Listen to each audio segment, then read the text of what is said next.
Bueno, antes de que me respondas, Alfonso Petersen, por lo que dijo Víctor Urrea, algunos mensajes de WhatsApp y algunas llamadas. José Juan nos dice, una duda, ¿qué hacer con las construcciones que no están amparadas y obras públicas no las regula?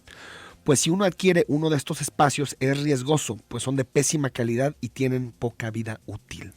Sí, yo creo que ese es un gran tema. Me parece muy importante ahí insistir en que el área de inspección del Ayuntamiento de Guadalajara tiene una gran responsabilidad en ese aspecto, de revisar la calidad de ese tipo de obras. Pero esa es la otra situación, en donde a veces las complicaciones jurídicas que derivan de la falta de participación o actividad de cada una de las autoridades, pues va generando la afectación de derechos de terceros.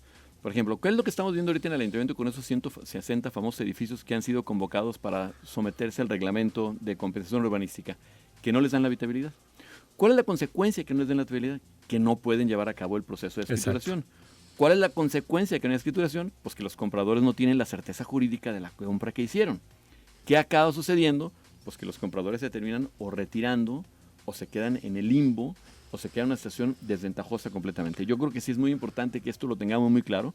No solamente es un tema, Enrique, de la situación de la relación que tiene que haber entre promotores y gobierno, sino hay que recordar que hay terceros involucrados que en muchas ocasiones son utilizados, hay que decirlo con toda claridad, por los propios constructores para presionar a las autoridades a que liberen precisamente las cosas. También nos dicen, buen día, en el cruce de Avenida Washington y Enrique Díaz de León están cambiando el semáforo y no hay agentes de vialidad para dirigir el tráfico y es un caos. Bueno, ahí está el reporte para la Secretaría de Movilidad. Nos dicen, cierto, los polis de camionetas Lobo son muy prepotentes, me tocó ver cómo les patean su mercancía y hasta se ríen. Por Dios, cuánta prepotencia, me dan miedo los lobos de Zapopan. Nos dicen, buenos días, para reportar tráfico pesado en periférico rumbo a Avenida Acueducto, antes del semáforo 5 de mayo, nos dice Pablo. Jorge nos dice, quiero felicitar al doctor Petersen por su gran labor como regidor y recordarles que muchos de los proyectos de la ciudad como banquetas libres son proyectos que se realizaron en la administración del doctor. Javier Ramírez nos dice, felicidades por el programa, doctor Alfonso, un gran personaje, se le reconoce por hablar con la verdad. Díganos que nos puede platicar del caso Rodolfo Ocampo. Bueno, yo creo que el caso Rodolfo Ocampo es precisamente un caso que tenemos que tener todos muy presentes porque deriva de una serie de acciones que vale la pena compartir. La primera, de una decisión administrativa que toma precisamente el director para llevar a cabo el mantenimiento de la provisión del servicio de agua de la ciudad.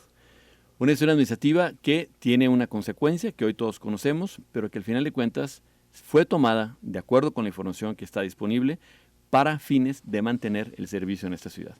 Yo creo que esas son de las cosas que tenemos que analizar muy bien, Enrique, porque al final del camino hemos ido progresando de una manera tan activa en regular las acciones de los funcionarios, derivado de la falta de confianza que como sociedad tenemos por todas las cosas que ya conocemos, que estamos también provocando una serie de situaciones muy complejas para el ejercicio de la administración. Y hoy lo que vemos es que todos los presupuestos vienen etiquetados, hoy lo que vemos es que todos los presupuestos están de alguna manera sometidos a una serie de unas reglas de operación, a veces, lo voy a decir con toda claridad, prácticamente incumplibles, lo que hace que en muchas ocasiones mucho del dinero no pueda ser ejercido de la manera ideal posible como consecuencia de este tipo de restricciones. Me dicen, no tengo partido político, pero creo que el programa ya perdió su objetividad, se convirtió en ataque al partido político contrario. Qué triste. Bueno, esto es debate político. Miguel Ángel Rubio, hola, buenos días. Quisiera saber qué pasó en el tren, ya que se bajó la gente en Federalismo y Mezquitán. Ahorita te decimos exactamente qué sucedió.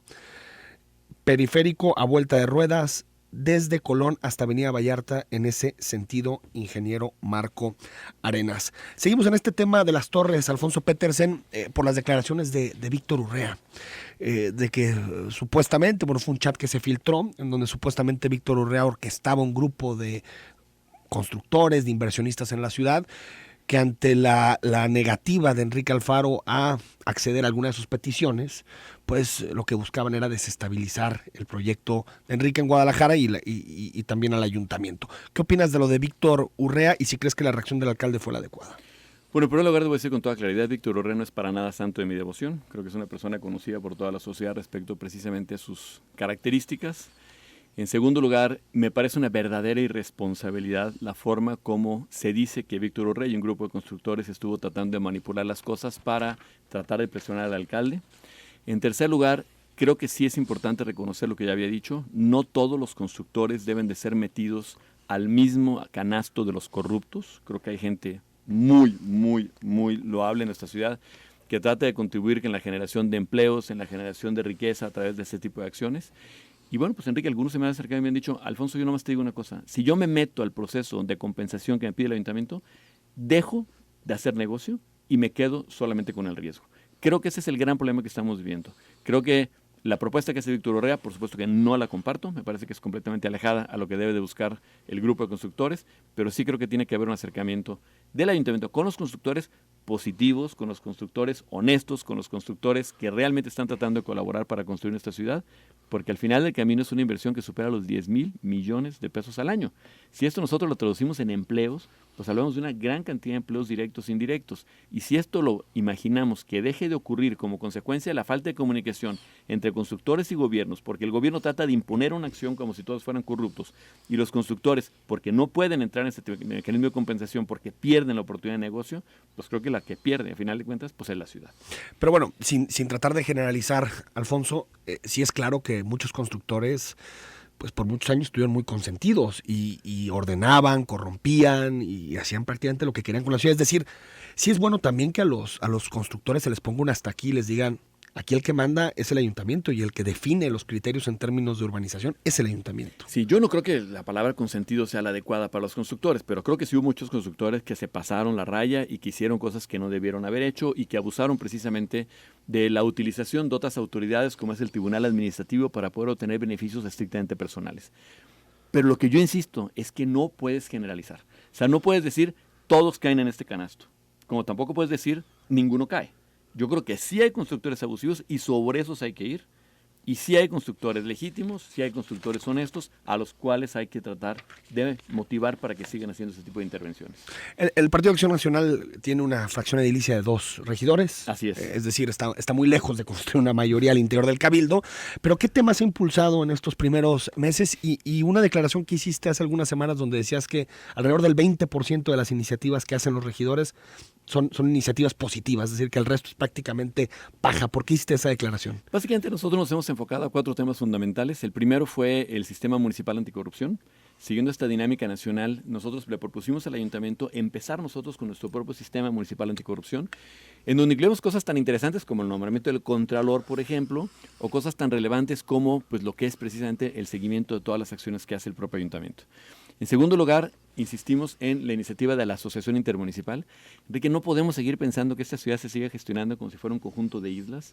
Lo intenté como presidente municipal, lo voy a decir con toda claridad, no lo logré. Hoy lo intento como regidor, espero lograrlo. Me parece que todo lo que se ha venido realizando en torno al IMEPLAN es una gran oportunidad para que Guadalajara pueda tener un mecanismo de comunicación entre los municipios que nos permita pensar en la gran zona metropolitana de Guadalajara, y esa figura jurídica yo creo que es la zona intermunicipal, que por cierto está claramente establecida en el artículo 115 constitucional. En tercer lugar, hemos insistido mucho en el tema de la movilidad urbana no motorizada, particularmente lo que se refiere a la bicicleta. Hemos trabajado mucho en ese aspecto. Y en cuarto lugar, por supuesto, lo que tiene que ver con los temas relacionados con la reglamentación de diferentes actividades que hace el propio ayuntamiento. Pero ¿por qué hacía yo el comentario de que solamente el 20% de las iniciativas, calculo yo, que tiene un impacto adecuado? Porque no puedo dejar de reconocer que en muchas ocasiones hay muchas veces la tentación de presentar iniciativas más relacionadas con la coyuntura, con el momento, que con el futuro o con la visión de largo plazo. Y pues escuchamos iniciativas donde se propone que se pavimente la calle Morelos de tal a tal esquina, cuando son 100 metros, y cuando Morelos pues, es una calle, perdón que tome el ejemplo de Morelos, ¿no? No voy a quitar el ejemplo, cualquier calle, ¿no? Que se solicita ese pavimento en 100 metros, cuando la calle que tiene 3 kilómetros está igual de desastrosa. Entonces no puedes pensar que se arreglen 100 metros sin arreglar el resto del contexto de la calle o del entorno. O iniciativas que van más relacionadas con el que se apoye en apoyo directo a tal persona. Eso es lo que yo creo que no debe pasar en el ayuntamiento. Lamentablemente son muchas iniciativas que quedan en ese contexto, que generan números, pero que no generan impacto para una mejor ciudad. Nos comenta nuestro compañero Eder Saldaña con relación a lo que nos preguntaban de la estación del tren ligero en Mezquitán, si no mal recuerdo el comentario. Nos decía, hubo un ataque por arma blanca esta mañana en Estación Mezquitán. Por riña hubo una persona detenida, por eso se bajó a la gente del vagón. Pues muchas gracias a él por su comentario. Ahí está la información. Ayer, Alfonso Petersen, pues pasó ya esta ley de participación ciudadana en el Ayuntamiento de Guadalajara. Se hicieron las adecuaciones municipales. ¿Qué figuras rescatas de esta ley y si crees que se podrá operar desde el municipio de forma adecuada? Bueno, yo quisiera comentar que la ley de participación ciudadana pasó en el Ayuntamiento de Guadalajara con la totalidad de los votos a favor, por dos razones importantes. La primera es porque todos estamos convencidos de que es una parte muy importante de lo que tiene que ver con un mecanismo democrático del ejercicio de gobierno, pero por otro lado porque ya el Ayuntamiento de Guadalajara había aprobado en diciembre del año pasado un reglamento de participación ciudadana que contempla prácticamente la totalidad de las acciones que se mencionan. ¿Qué rescataría yo? Primero, proyectos participativos. Me parece que sí es una propuesta muy interesante que el 15% del presupuesto total de inversión se ponga a consideración de los ciudadanos para que los ciudadanos decidan dónde lo quieren gastar. Creo que esta es una manifestación muy clara de la motivación de la participación democrática, recordando a la gente que la participación democrática no solamente son las elecciones, sino que tiene que ver con una participación activa durante el ejercicio de gobierno. El segundo que me parece interesante es la ratificación de mandato. Creo que la ratificación de mandato es una buena estrategia, pero sí creo que tenemos que estar muy pendientes y vigilantes de cómo se va a aplicar. ¿Por qué lo mencionó Enrique? Porque la ratificación de mandato, anteriormente en el reglamento del ayuntamiento se establecía solamente para el alcalde. Ahora se establece incluso para todos los integrantes del cabildo, lo cual es un aspecto muy interesante y alabo mucho que sean estas cosas.